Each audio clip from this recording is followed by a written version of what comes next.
Well, Hollie Goodall is outside the Foreign Office and can tell us more. Hollie.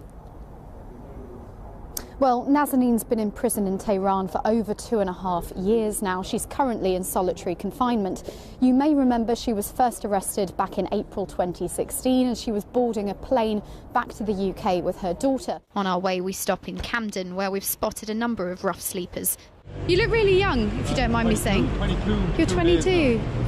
Among them, Jonathan, who's been homeless for the last 7 years. He tells us he's been refused a national insurance card, so can't claim benefits. I guess I'm just a victim of circumstance. I guess it's just my mentality. I guess it's just everything that has led to this point. It doesn't work for me. Hollie Goodall has the details. It was on the evening of the 1st of April that 22-year-old Calvin Bungiza was found dead here behind me from multiple stab wounds. Now, detectives believe he was attacked by several men who would have come out from this road here and chased him back down Grafton Road before fatally stabbing him. Well, let's get more now from Hollie Goodall, who joins us now. What do we know, Hollie? Well, we know that sadly delays and cancellations are looking very likely for holiday makers next week, as workers at Heathrow will walk out next Monday and Tuesday. That's the 5th and 6th of August. There's also a 48-hour walkout planned for the 23rd and the 24th of August.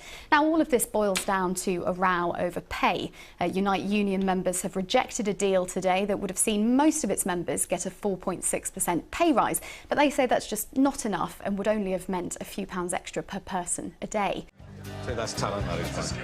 2 years ago, broadcaster Adrian Chiles made the decision to cut back on his supposedly nice regular drinking, when he discovered, whilst making a documentary, just how much damage he was doing.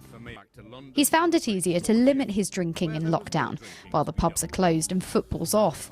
Whether you're online or sitting with each other in a pub, there'll be some kind of compulsion, encouragement to drink. He's avoided the virtual world, but understands how the same pressures apply. You see everyone else with a drink in their hand, you probably need to drink too. If you're not drinking, perhaps you're not taking part. Thank you for your welcome.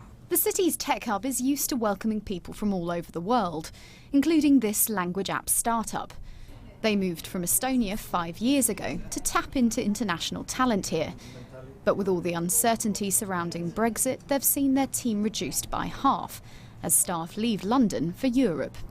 London used to be such a hub and everyone wanted to move in. Now, by having this uncertainty, London has actually given chance to other cities. And from the company perspective, we are rather looking, maybe we should establish our third office in Berlin or Paris.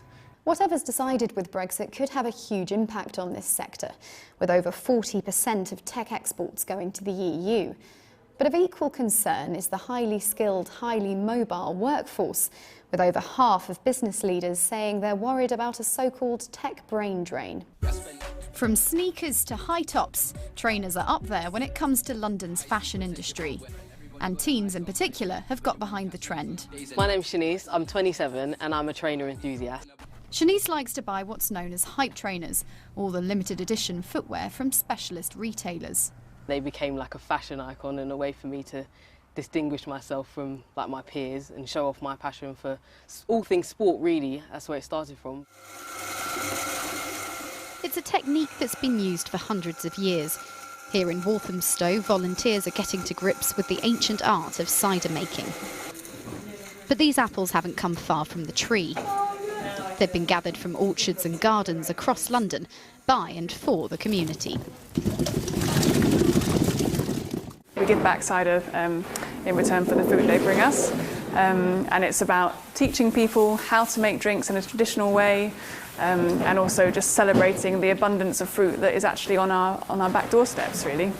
Now in here is 1,000 litres of fermented apple juice, which will be left to mature over the winter. And these are the finished products, cider and apple juice, which will be sold locally, and all the proceeds go back to the orchards where it started. Hollie Goodall is by the banks of the Thames and can tell us more. Hollie. Well, nowadays, Victoria, the Thames is one of the cleanest city rivers in the world. But that hasn't always been the case. Throughout history, it's been used as something of a rubbish bin. And as a result, it's an archaeological treasure trove. Now, amateur archaeologists, or mudlarks as they're called, have an important role to play in uncovering that history.